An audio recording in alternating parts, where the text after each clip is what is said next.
तो can we start. अच्छा, मुझे ये बताओ कि जीरोधा का बताना है या एंजल का बताना है। Angel broking. एंजल का ही बता। एंजल ही। तो शायद मैंने इंडेक्स वगैरह का पहले बता दिया था कि निफ्टी टॉप 50 स्टॉक्स का इंडेक्स है। सेंसेक्स टॉप 30 स्टॉक्स का है। बैंक निफ्टी में सारे बैंकिंग सेक्टर के स्टॉक्स आते हैं। और ये जो इंडिया विक्स दिख रहा है, इंडिया विक्स वोलेटिलिटी इंडेक्स है। और यहाँ पे बाकी सारे इंडाइसेस है। आईटी में निफ्टी आईटी, वो तो सब आई गेस सबको पता है कि निफ्टी 100 में टॉप 100 स्टॉक्स आते हैं। एफएमसीजी में एफएमसीजी कंपनीज आती है। ठीक है, तो ये बेसिक है। और इसके बाद अभी अपने को ऑर्डर डालनी है, तो समझो ये क्रेस्ट वेंचर्स है, ये टॉप गेनर्स में था फ्राइडे को। अगर इसके ऑर्डर प्लेस करनी है तो ये रिलायंस का दिख रहा है इधर सब, बाय सेल का ऑप्शन। हाँ हाँ। हाँ, तो अगर रिलायंस बाय करना है तो बाय पे जब क्लिक करते हो, ये बेसिक चीज तो सबको पता है। अभी इसमें क्या क्या फंक्शंस रहते हैं और क्या क्या टाइप्स ऑफ प्रोडक्ट्स और मतलब किस टाइप्स के प्रोडक्ट्स रहते हैं और किस टाइप्स की ऑर्डर रहती है वो बताता मैं सब। तो पहले तो नॉर्मली ऑर्डर प्लेस करना है सभी को। डिफॉल्ट नॉर्मल प्लेस करना है, बाय करते समय बाय, सेल करते समय सेल। तो बाय कर रहे हैं, समझो हम 10 क्वांटिटीज डाल रहे हैं। और अगर तुमको मार्केट ऑर्डर प्लेस करनी है तो तुम मार्केट ऑर्डर प्लेस कर सकते हो। अगर तुमको लिमिट ऑर्डर प्लेस करनी है तो तुम या मैन्युअली डाल देने का कि किस वैल्यू पे तुम्हें ऑर्डर प्लेस करनी है। ठीक है, और यह भी वैलिडिटी है, ये हमेशा डे ही रहनी चाहिए। प्रोडक्ट टाइप एएमओ डिलीवरी रहनी चाहिए। अरे इसमें आधे फंक्शंस नहीं दिख रहे हैं।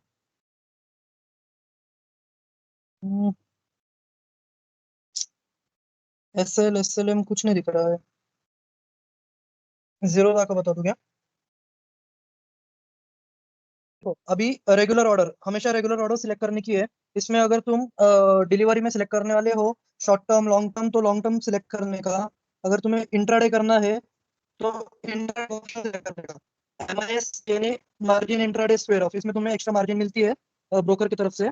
और कैश एंड कैरी यानी कि लॉन्ग टर्म, इसमें तुम्हें कोई मार्जिन नहीं मिलती है। तो जितने स्टॉक की वैल्यू है उतना तुम्हें पूरा पे करना होता है। ठीक है, तो अभी इंट्राडे सबसे पहले यहाँ पे देखो। अभी यहाँ पे तुम्हें क्वांटिटी के सेक्शन में क्वांटिटी प्लेस करनी है। और प्राइस, अगर तुम लिमिट ऑर्डर सिलेक्ट कर रहे हो तो तुम्हें प्राइस का कॉलम ओपन रहेगा। तुम वहाँ पे जो तुम्हें जिस प्राइस पे बाय करना है वो प्राइस तुम वहाँ डाल सकते हो। अगर मार्केट ऑर्डर तुमने सिलेक्ट करी तो प्राइस का कॉलम बंद हो जाएगा। जो भी मार्केट वैल्यू रहेगी उस स्टॉक की, उस वैल्यू पे तुम्हारी ऑर्डर एग्जीक्यूट हो जाएगी, बाय की ऑर्डर। ठीक है, और ये वैलिडिटी डे की रहना चाहिए, मतलब दिन में कभी भी तुम्हारा वो प्राइस आई तब तुम्हारी ऑर्डर एग्जीक्यूट हो जाएगी। इमीडिएट और कैंसिल ऑर्डर डाली तो सीन ऐसा होता है कि अगर उस प्राइस, समझो तुमने 2000 रुपीज की ऑर्डर डाली है और अगर उस समय वो प्राइस नहीं है, तुम्हारी ऑर्डर एग्जीक्यूट नहीं हुई, तो ऑर्डर तुम्हारी कैंसिल हो जाएंगी, वो पेंडिंग नहीं रहेगी। ठीक है, और फिर यहाँ पे SL order.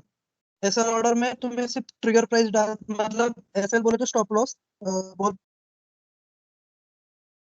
Stop loss, SL यानी कि स्टॉप लॉस होता है। स्टॉप लॉस का मीनिंग ये होता है कि you can limit your loss. The word itself says that you can limit your loss, like can only like you are buying Reliance stock at 2000 and you don't want loss more than 10 rupees in a single stock, then you can place your stop loss at 990। ये मैं इसलिए बता रहा हूँ कि बहुत से जो बच्चे थे ग्रुप में उनको पता नहीं था एसएल वगैरह क्या होता है। और सीएनसी यानी सॉरी एलटीपी यानी जो मार्केट की करंट वैल्यू है उसे एलटीपी बोलते हैं। और सीएम मतलब last traded value, last traded price यानी कि एलटीपी। और सीएमपी देखा होगा किसी ने, तो उसका फुल फॉर्म होता है करंट मार्केट प्राइस। तो वो भी वही बोलता है कि जो करंट मार्केट प्राइस है उस स्टॉक की, उसे सीएमपी बोलते हैं। और जिसे भी अभी स्टॉप लॉस प्लेस करना है उसमें एसएल ऑर्डर में डालनी चाहिए, एसएलएम डालने की, क्योंकि एसएल में ये होता है कि तुम प्राइस भी डालते हो, ट्रिगर प्राइस भी डालते हो, तो जब तक वो ट्रिगर प्राइस आती नहीं है तब तक तुम्हारा स्टॉप लॉस हिट नहीं होता है। और एसएलएम में एक ही वैल्यू होती है, तो समझो तुमने स्टॉप लॉस डाल दिया 1990 का, तो तुरंत जब मार्केट प्राइस 1990 रहेगी तो तुम्हारे एसएलएम ऑर्डर हिट हो जाएगी। और अभी लॉन्ग टर्म, सो ये इंट्राडे हो गया, अभी लॉन्ग टर्म। तो लॉन्ग टर्म में तुम क्वांटिटी सिलेक्ट कर सकते हो, और यहाँ पे अगर तुम्हें स्टॉप लॉस लगाना है तो तुम्हें जीटीटी स्टॉप लॉस लगाना पड़ेगा। और ये परसेंट वाइज रहता है, जैसे कि 2000 का स्टॉक है और तुम 5% से ज्यादा रिस्क नहीं ले सकते, तो 5% का स्टॉप लॉस लगा दिया तुमने यहाँ पे।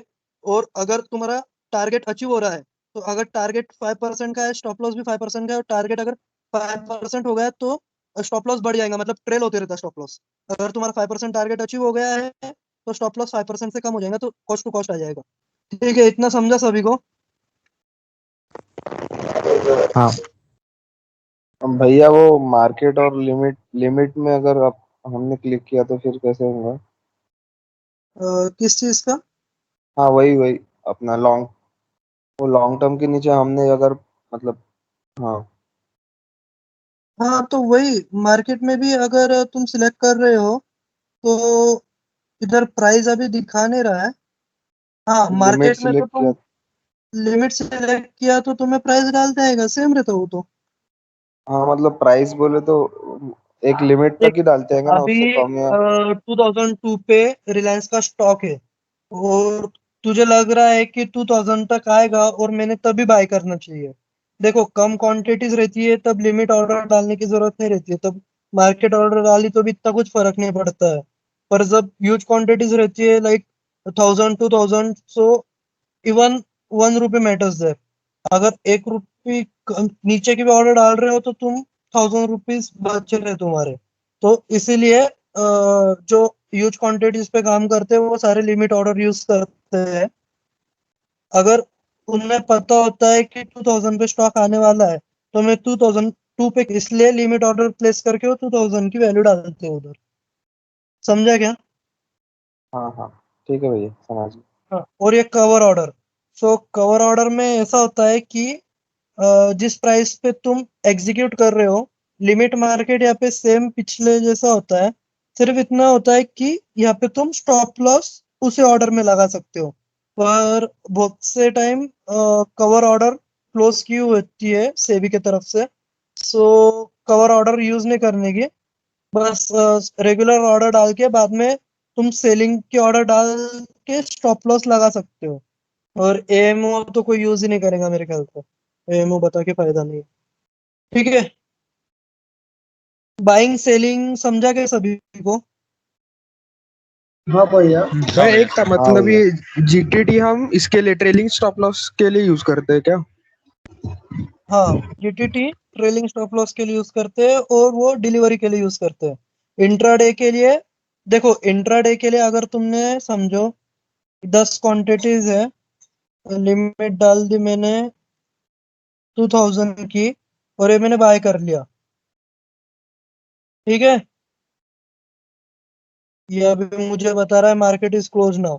अगर मैंने बाय कर लिया, तो ये तुम्हारे ऑर्डर एग्जीक्यूट हो जाएंगे। उसके बाद अगर तुम्हें इंट्राडे में स्टॉप लॉस लगाना है, तो तुम फिर से सेल में जाने का,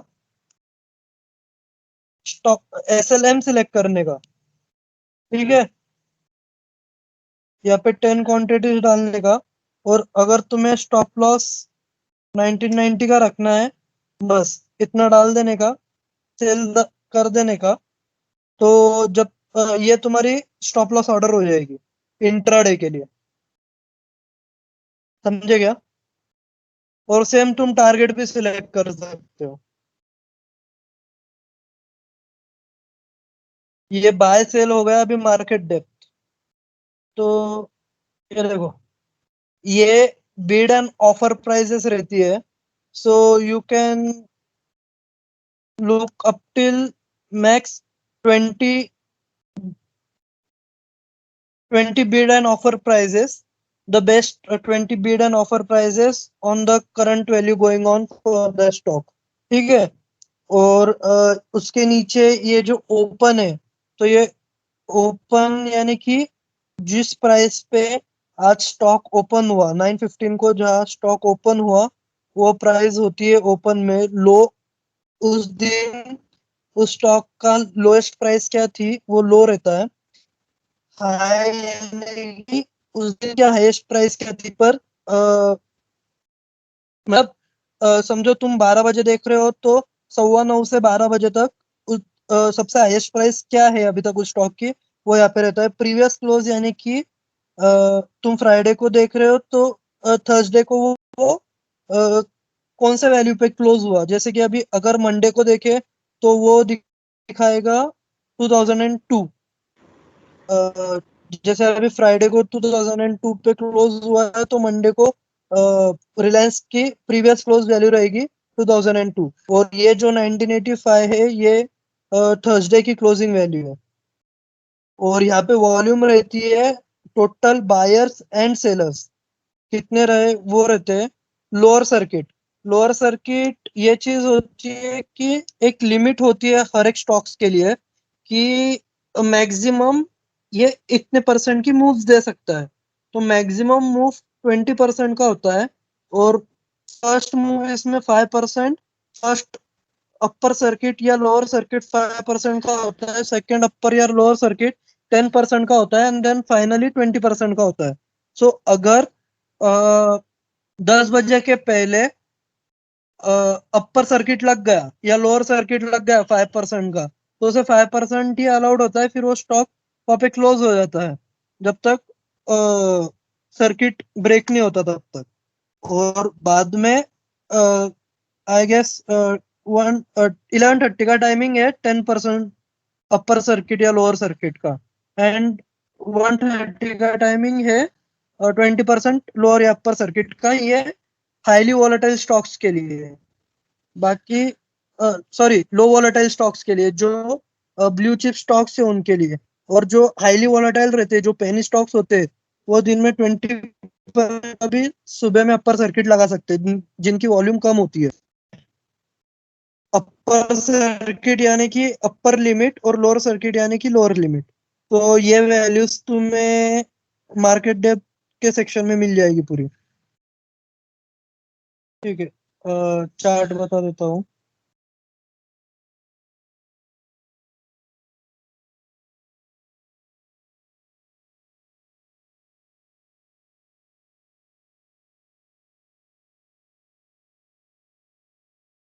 डार्क थीम सही रहेंगी या वाइट थीम करूँ? डार्क सही रहेगा।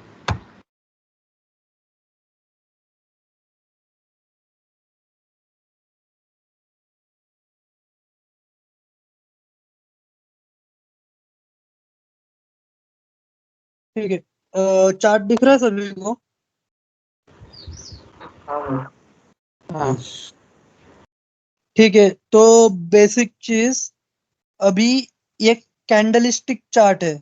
ठीक है, हम इसका यहाँ पे चेंज कर सकते हैं। कैंडल चाहिए, बार चाहिए है, डिस्प्ले सेक्शन में जाके सब चेंज कर सकते हो। तुमको किस टाइप का चार्ट चाहिए, लाइन चार्ट चाहिए तो लाइन चार्ट मिल जाएगा।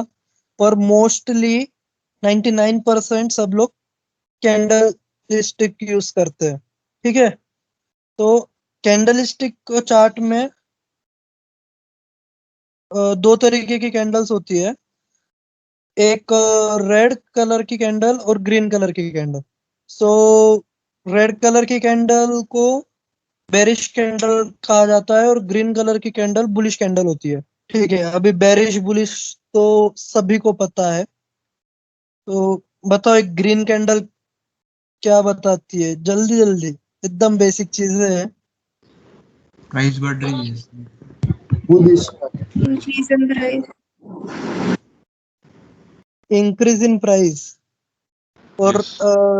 रेड कैंडल बताती है डिक्रीज इन प्राइस। सो ये जो तुम्हें ग्रीन पार्ट दिख रहा है, ग्रीन पार्ट और व्हाइट पार्ट इस कैंडल में, सो जो एक ग्रीन और रेड पार्ट होता है कैंडल में, जो थिक वाला पार्ट होता है, उसे बोलते हैं सॉलिड पार्ट, सॉलिड कैंडल। और बाकी ये जो व्हाइट वाला पार्ट होता है इसे कहते हैं शैडो। ठीक है, तो अभी मुझे कोई बता सकता है कि इस ग्रीन कैंडल का ओपनिंग वैल्यू क्या है, जो ऑलरेडी यूज कर रहा है उसे पता होगा। वन ट्रिपल नाइन किया है ना 1999 1999 ठीक है। और क्लोजिंग 2000 2000 ठीक है। तो 2002 देखो अभी ग्रीन कैंडल के ऊपर ग्रीन कैंडल के लिए हमेशा ओपनिंग नीचे होती है, ठीक है। तो ओपनिंग से क्लोजिंग तक जो डिफरेंस होता है, like closing minus opening is always positive. That is why we say that the stock is increasing and it is denoted by green color. So green candle का ओपनिंग नीचे होता है। तो ये जो दिख रहा है मेरा क्रॉस हेयर दिख रहा है क्या, ये 199 की लेवल से, और इसका क्लोजिंग यहाँ पे था, पर इसने जो हाई लगाया 2005 का वो ये पॉइंट था। तो शैडो कितने पॉइंट्स का हुआ उसका? 3 points का approx. कौन सा हुआ ना अप्रोक्सीमेट करे तो कितने पॉइंट्स का हुआ? 2 का हुआ अप्रोक्स। जिसको पता है वो चुप बैठो, जिसको नहीं पता उनको समझा क्या? सभी को समझा है ना? किसी को नहीं समझा है? हाँ दीपक, एक बार फिर से एक्सप्लेन करते प्लीज। हाँ भैया एक बार बता दो। हाँ देख, ये ग्रीन कैंडल का जो नीचे वाला पार्ट होता है वो ओपनिंग पार्ट होता है, और जहां तक सॉलिड पार्ट होता है वो क्लोजिंग पार्ट होता है, और उसके ऊपर का जो शैडो रहता है, तो जहां तक वो शैडो रहता है वो हाई रहता है उस कैंडल का, ठीक है। और उसके नीचे का शैडो इस कैंडल का दिख नहीं रहा है, बाकी जो कैंडल्स का दिख रहा है, इस कैंडल का दिख रहा है नीचे का शैडो, ये हाँ उस हाँ कैंडल का लो होता है, ठीक है। हाँ और अगर ये रेड कैंडल देखी तो अगर इसमें इसका ये ओपन वैल्यू होती है और ये क्लोज वैल्यू, तो ये डिक्रीजिंग कैंडल है इसलिए रेड कलर में है, ठीक है। और इसका ये हाई होता है, देखो हाई लो ग्रीन और रेड कैंडल का दोनों का सेम होता है, सिर्फ opening and closing value different होती है। तो बताओ अभी, आई गेस समझ गया सभी को, ग्रीन कैंडल के लिए क्लोजिंग वैल्यू कौन सी है, ऊपर वाली या नीचे वाली? ऊपर वाली। ऊपर वाली। रेड कैंडल के लिए ओपनिंग वैल्यू कौन सी है? ऊपर वाले। ऊपर वाली। ऊपर वाली। क्लियर है सभी को? और हाँ, अभी ये देखो यहाँ पे दिख रहा है 1 मिनट 2 मिनट 5 मिनट 10 मिनट्स, ये रहता है तुम्हारा कैंडल का टाइम। सो तुम यहाँ से कैंडल का टाइम सिलेक्ट कर सकते हो कि ये एक कैंडल तुम्हें कितने टाइम की चाहिए। So now I have selected 5 minutes, तो ये कैंडल 5 मिनट्स की है। देखो अभी ये पहली कैंडल यहाँ पे 13:25 दिख रहा है, तो ये 1:25 की है। अभी ये नेक्स्ट कैंडल देखेंगे तो ये 1:30 की है। नीचे दिख रहा है सभी को टाइम? हाँ भैया। तो 5 मिनट्स की है। अगर मैं यहाँ सिलेक्ट करता हूँ 15 मिनट्स चाहिए तो 15 मिनट्स का चार्ट आ जाएगा। यह देखो ये कैंडल 11:45, तो नेक्स्ट कैंडल 12 की रहेगी, ठीक है। और अगर तुम्हें चार्ट इतने स्पेस में तुम्हें कितने टाइम का चार्ट देखना है, अगर 1 डे का देखना है तो 1 डे का तुम यहाँ से सिलेक्ट कर सकते हो। सो वो 9:15 से 3:30 तक का चार्ट आएगा।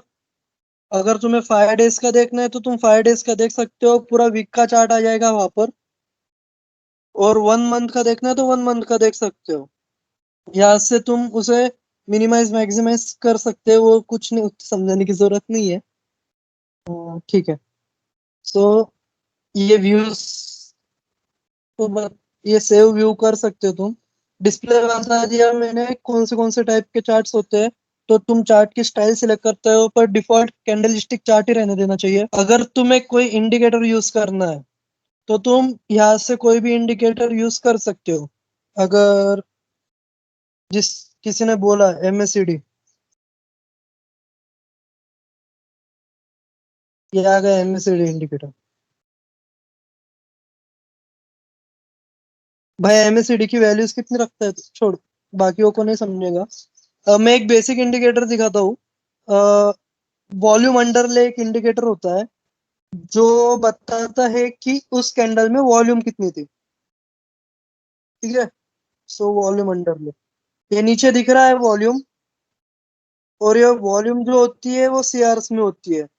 सो सो देखो, जो भी तुम्हें बड़ी कैंडल्स दिखेंगी ना वहाँ पे वॉल्यूम ज्यादा होती है। ये देखो, ये बड़ी कैंडल्स, क्योंकि इसमें हैवी बायर्स हैवी सेलर्स आते हैं, इसलिए उसकी वॉल्यूम ज्यादा होती है। ठीक है, अभी इंडिकेटर्स वगैरह में मत जाओ, नेक्स्ट सेशन एक स्ट्रेटेजी पे लूंगा मैं। तो ये स्टडीज तुम यहाँ से ऐड कर सकते हो, तुम्हें क्या क्या चाहिए वो, और लेआउट। सो अभी तुम सेव भी कर सकते हो यहाँ से।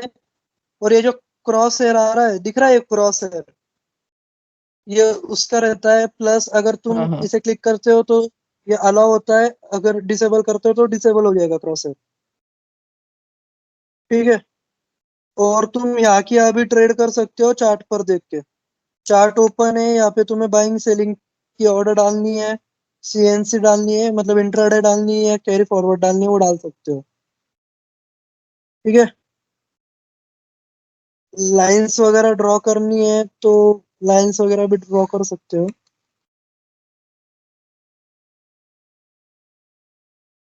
यस, लाइंस लेआउट में होती है, सॉरी डिस्प्ले में। तो डिस्प्ले में से तुम लाइंस वगैरह ड्रॉ कर सकते हो। और यहाँ पे मल्टीपल चार्ट्स है, अगर तुम 4 चार्ट पैटर्न सिलेक्ट करते हो तो 4 चार्ट्स तुम एट अ टाइम वॉच कर सकते हो। ठीक है, ये रिलायंस कैपिटल लिया, बजाज फाइनेंस लिया, ITC,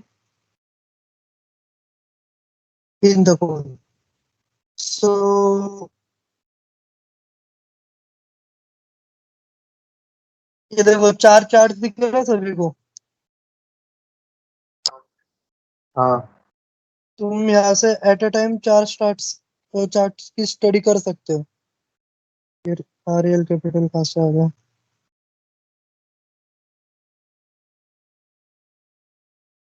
ठीक है, तो ये आगे के स्टेजेस पे यूज होगा तुम्हारे लिए, अभी इसका कोई मतलब नहीं है। तो ये बेसिक था चार्ट्स का। और चार्ट्स में यहाँ तुम्हें दिखेंगी, वाई एक्सिस पे तुम्हें दिखेंगी सारी values, like what is the value eight which it is traded. और एक्स एक्सिस पे तुम्हें टाइम दिखेगा। सो ये टाइम वर्सेस वैल्यू का चार्ट होता है। सो इसमें तो इतने काफी है अभी। तुम यहाँ से वॉच लिस्ट क्रिएट कर सकते हो तुम्हारी। और एक लाइक जीरोधा और angel minimum 5 watch list, sorry maximum 5 watch list तुम्हारी मैनुअल वॉच लिस्ट के लिए ऑप्शंस देता है। और हर एक वॉच लिस्ट में तुम 50 स्टॉक्स ऐड कर सकते हो। ठीक है, इसमें तुम यहाँ से फंडामेंटल चेक कर सकते हो, टेक्निकल्स चेक कर सकते हो कि zero, like every broker have their own automatic systems where they gives fundamental and technical analysis. So यहाँ से फंडामेंटल्स और यहाँ से तुम टेक्निकल्स देख सकते हो उसके, यहाँ से तुम अलर्ट लगा सकते हो। ठीक है, तो हाँ, सो तुम्हें अलर्ट चाहिए कि last traded price of Reliance is greater than 2005। तो यहाँ पे तुमने डाल दिया एग्जिट। अगर रिलायंस की प्राइस ग्रेटर देन ऑफ 2005 रही और इक्वल टू रही, तो ये तुम्हारा अलर्ट रहेगा जितनी भी बार वो प्राइस 2005 आएगी इक्वल्स करने के बाद, तब तुम्हारा अलर्ट रिंग होगा, ठीक है, लाइक जैसे हम सादा अलर्ट लगाते हैं वैसे। बाकी फंड्स वगैरह का तो सबको पता है, या तुम्हारी होल्डिंग्स दिखेंगी या ऑर्डर्स दिखेंगी तुम्हारी सारी। सो जो भी तुमने ऑर्डर्स प्लेस करी है वो यहाँ पे दिखेगी, वेदर इट इज एग्जीक्यूटेड और इट इज पेंडिंग, ये सब कुछ दिखेगा यहाँ। भैया ये पीई रेशो क्या होता है, मतलब क्या? पीई रेशो ये टेक्निकल में पी दिया रहता है? रेशियो टेक्निकल का नहीं होता है, फंडामेंटल्स होते हैं कंपनी के। P ratio price to equity ratio होता है। ओके भैया। दो तीन रेशियो होते हैं ना, पी पीवी आरओई ऐसा सब। ROI होता है, ROE होता है, बहुत सारे होते हैं, दो तीन नहीं। तो डिपेंड्स कि अब देखो तुम्हें थोड़े कोई देखने हो तो, या फंडामेंटल्स पे क्लिक किया मैंने, ये देखो, या पी पीबी, डिविडेंड यील्ड, सो सेक्टर पी सेक्टर पीबी, ये सब कुछ दिखता है यहाँ पे। डिटेल इन्फो में गए, ये टिकर टेप एक बहुत सही एप्लीकेशन है, तो वहां से तुम्हें सब कुछ दिख सकता है, मतलब फंडामेंटल्स अगर स्टडी करने हो तो फाइनेंशियल्स पार्ट में।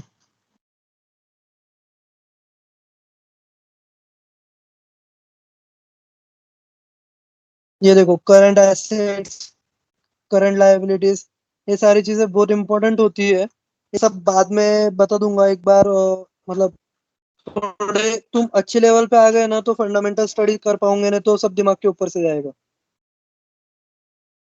ठीक है। फंडामेंटल वो समझने के पहले ट्रेडिंग कर सकती है स्टार्ट। ट्रेडिंग कैसे करे तो फंडामेंटल्स के पहले तुम बेसिक टेक्निकल्स सीख लो।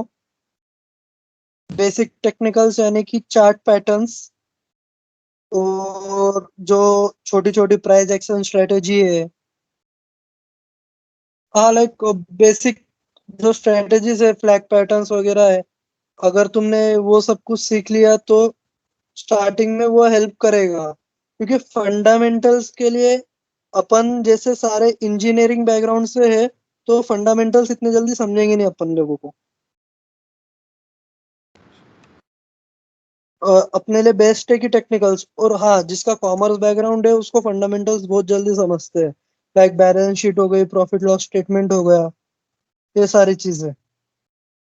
क्योंकि अगर तुम्हें एक स्ट्रॉन्ग फंडामेंटल एनालिस्ट बनना है तो पूरी ऑडिट रिपोर्ट तुम्हें पढ़ते आनी चाहिए, और सारे रेशियोज के फॉर्मूले बाय हार्ट लर्न होने चाहिए। पर अभी उतने करने की जरूरत नहीं है, क्योंकि स्टॉकेज ऐप है, investing.com है, और ये टिकर टेप है, यहाँ पे सब रेडीमेड तुम्हें मिल जाता है, तो इतना कुछ करने की जरूरत नहीं है। टिकर टेप पे तुम दो कंपनीज को, एक ही सेक्टर की दो कंपनीज को कंपेयर भी कर सकते हैं, लाइक अभी ऑयल सेक्टर में पकड़ लिया तो एक आईओसी हो गई और एचपीसीएल हो गया, तो ये दो कंपनीज तुम कंपेयर भी कर सकते हो। आप पे अगर तुम्हें पोर्टफोलियो में ऐड करनी है तो कौन सी बेटर रहेगी, ये सब नेक्स्ट सेशन में मैं बता दूंगा। भैया वो हम जब बाइंग ऑर्डर प्लेस करते तो उसी में हम अपनी यानी अपने को कब सेल करना है वो कर सकते हैं? हाँ डाल सकते हैं, पर वो कवर्ड ऑर्डर और ब्रैकेट ऑर्डर होती है, पर वो यूज नहीं करने का, उसके बाद तुरंत नेक्स्ट ऑर्डर डाल देने की। अगर तुमने बाय करा हो तो नेक्स्ट ऑर्डर सेलिंग की डाल देने की, टारगेट या स्टॉप लॉस की, या फिर अगर तुमने सेल किया हो तो बाइंग की टारगेट या स्टॉप लॉस की ऑर्डर डाल देने की। ओके भैया। भैया हाँ ब्रैकेट ऑर्डर बंद हो गई है क्या अभी? हाँ, ब्रैकेट ऑर्डर बंद हो गई है, धीरे धीरे कवर ऑर्डर भी बंद हो जाएगी, क्योंकि कवर ऑर्डर में पहले मार्जिन बहुत कम लगता था, लाइक समझो तुम्हारा कवर सिर्फ 10 पॉइंट्स का है, so you can buy a stock at 10 rupees, like अगर तुम्हारा स्टॉप लॉस 10 रुपए का है, 2000 का स्टॉक है, तो तुम 10 रुपए में स्टॉक बाय कर सकते थे, लाइक 1 सितंबर 2020 के पहले। फिर 1 सितंबर 2020 में 3 महीनों के लिए 25% मार्जिन लगने लग गई। फिर 1 दिसंबर से 50%, नहीं, हाँ, 1 दिसंबर से 50% लगने लग गई। और अभी 1 जून से, हाँ, 1 जून, नहीं नहीं नहीं, सॉरी, 1 दिसंबर से 25% का रूल आया था। और 1 सितंबर से सारे ये क्लोज हो गए थे।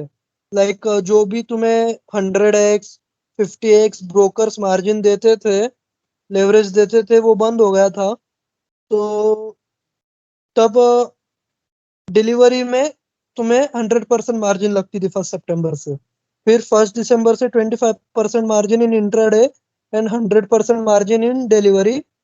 और फिर 1 मार्च से 50% use 50% margin requirement is compulsory. और अभी 1 जून से 75%। और 1 सितंबर 2021 से 100% मार्जिन लगेंगे। तो वो जो पहले सीन था कि जिस जो एडवांटेजेस थे कवर्ड ऑर्डर और ब्रैकेट ऑर्डर के, वो सारे अभी बंद हो गए हैं। और जो पहले मार्जिन लेवरेज मिलता था वो भी बंद हो जाएंगे। अभी जो भी लेवरेज और मार्जिन दे रहा है एंजल्स वगैरह, वो खुद के रिस्क पे दे रहा है, पर सेबी अलाउ नहीं करती हो। फिर आगे शायद तक कुछ ऐसा रूल आएगा कि you can take a loan from them and from at a certain interest rate। जैसे कि एंजल में किसी ने देखा हो तो मार्जिन ऑर्डर है वहाँ पे, डिलीवरी मार्जिन, जो कि हाँ हाँ 0.049% कुछ तो भी इंटरेस्ट चार्ज करता है। हाँ भैया। हाँ, तो वैसे इंट्राडे के लिए भी कुछ रूल निकालेंगे वो आगे, नहीं तो वोलेटिलिटी बहुत कम हो जाएगी। क्योंकि बाइंग के लिए इतना कुछ नहीं, पर जब तुम ऑप्शंस एंड फ्यूचर्स में जाते हो तब एक लॉट सेलिंग के लिए तुम्हें 1.5 लाख मार्जिन लगती है। तो वहाँ पे बहुत डिफिकल्ट हो जाता है एक रिटेल इन्वेस्टर्स के लिए इन्वेस्ट करना। सो देखते हैं क्या होता है। भैया अगर हमने एक स्टॉक बाय किया है और हमने बाद में उसका स्टॉप लॉस लगाया, और अगर हमको एक अच्छा प्रॉफिट आया और हमने पोजीशन एग्जिट की, और अगर हमने गलती से मतलब जो स्टॉप लॉस लगाया था वो पेंडिंग में चला जाता है, अगर वो कैंसिल नहीं किया तो वापस रीऑर्डर होता है। हाँ, अगर स्टॉप लॉस लगाया तुमने और अगर तुमने टारगेट पे तुम्हारी ऑर्डर एग्जिट कर दी, तो अगर समझो 2000 पे तुमने बाय किया, 2010 का तेरा टारगेट था और तूने 1990 का स्टॉप लॉस लगाया था, पर तू भूल गया कि तेरा 1990 का स्टॉप लॉस है, और तूने 2010 पे स्क्वायर ऑफ कर दी पोजीशन। तो क्या होगा, अगर अनफॉर्चुनेटली मार्केट 1990 तक आया, तो तेरी न्यू सेलिंग की पोजीशंस क्रिएट हो जाएगी। और फॉर्चुनेटली अगर उस दिन मार्केट 1990 तक नहीं आया, 2000 लाइक तेरे टारगेट से तेरे स्टॉप लॉस तक रिटर्न नहीं हुआ, तो at the end of the day तेरी ऑर्डर कैंसिल हो जाएगी। समझा गया? हाँ भैया समझा। भैया हम हर एक दिन में अगर मतलब बाई करते या सेल करते तो पहले वो टीपिन आता है ना, मतलब 2 बार उसका ओटीपी डालना पड़ता है। उसके लिए और कोई ऑप्शन है क्या नहीं, मतलब? वो डिलीवरी के लिए होता है टी पिन की सिस्टम। वो पीओए रहता है, तो पीओए साइन करना होता है उसके लिए, अगर तुम्हें टी पिन नहीं चाहिए तो। पर इंट्राडे में तुम्हें कोई टी पिन नहीं लगता है। तो अगर तुम्हें चार्ट स्टडी करने हैं तो ट्रेडिंग व्यू एक अच्छा है।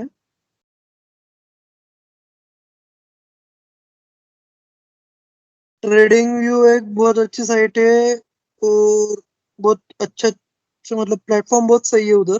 तो तुम यहाँ पे अच्छे से एनालाइज कर सकते हो सारे।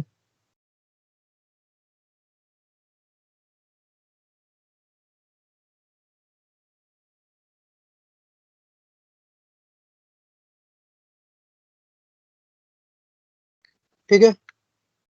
यहाँ से सारा जो तुम्हें ड्राइंग वगैरह करनी है तुम यहाँ से ड्रॉ वगैरह कर सकते हो, बस बाकी तो सेम ही है। यहाँ से टाइम फ्रेम सिलेक्ट करनी है, यहाँ से स्क्रिप्ट सिलेक्ट करनी है। यहाँ थोड़े फीचर्स ज्यादा है ट्रेडिंग व्यू में।